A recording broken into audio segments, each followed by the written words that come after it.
Today was the unveiling of Let the Oppressed Go Free in downtown Toronto.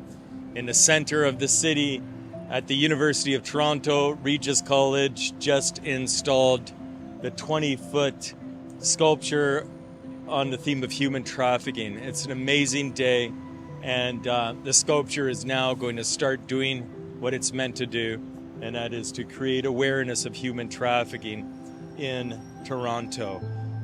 The idea of the sculpture came about when I was asked by Cardinal Cherney to create a human trafficking sculpture featuring Saint Bakita. Saint Bakita was a slave in a previous generation that converted to Christianity.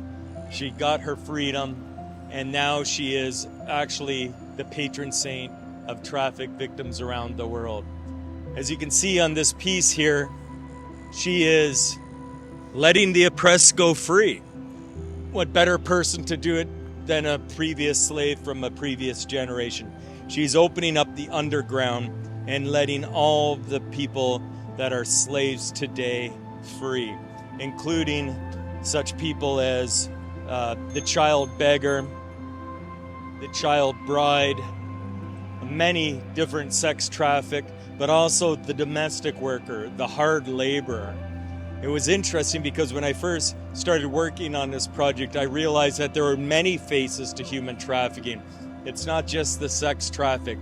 It's hard to pinpoint all of the different people that are affected by human trafficking today. Therefore, I felt I needed a 20-foot sculpture to do it. Not only does this give an authentic portrait of all those that are human trafficked, like the child soldier, but it also gives me the opportunity to put so many different expressions within this piece. Here you have the freedom, the release, but also the sadness. Oftentimes when people are actually liberated from trafficking, they have nowhere to go. They're basically starting at ground zero.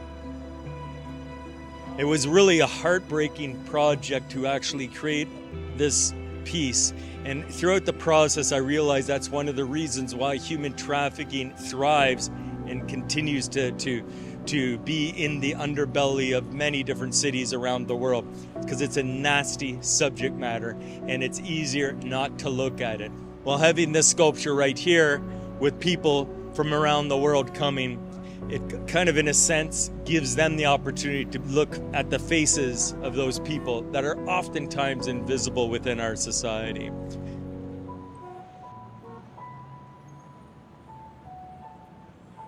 When I was working on it, I was so touched by the piece, I actually decided to include a portrait of my own daughter within the piece, just for me to really understand that these are daughters, these are sons, these are family members, that it touches so many lives. What I love about this piece is that they are coming out from the underground. I was in my studio this one time after a night of researching on human trafficking. They're sucking our children underground. And I thought about the Pied Piper of Hamelin, where the piper comes into this village, this medieval village, plays a pipe to get rid of the rats, but he's not paid.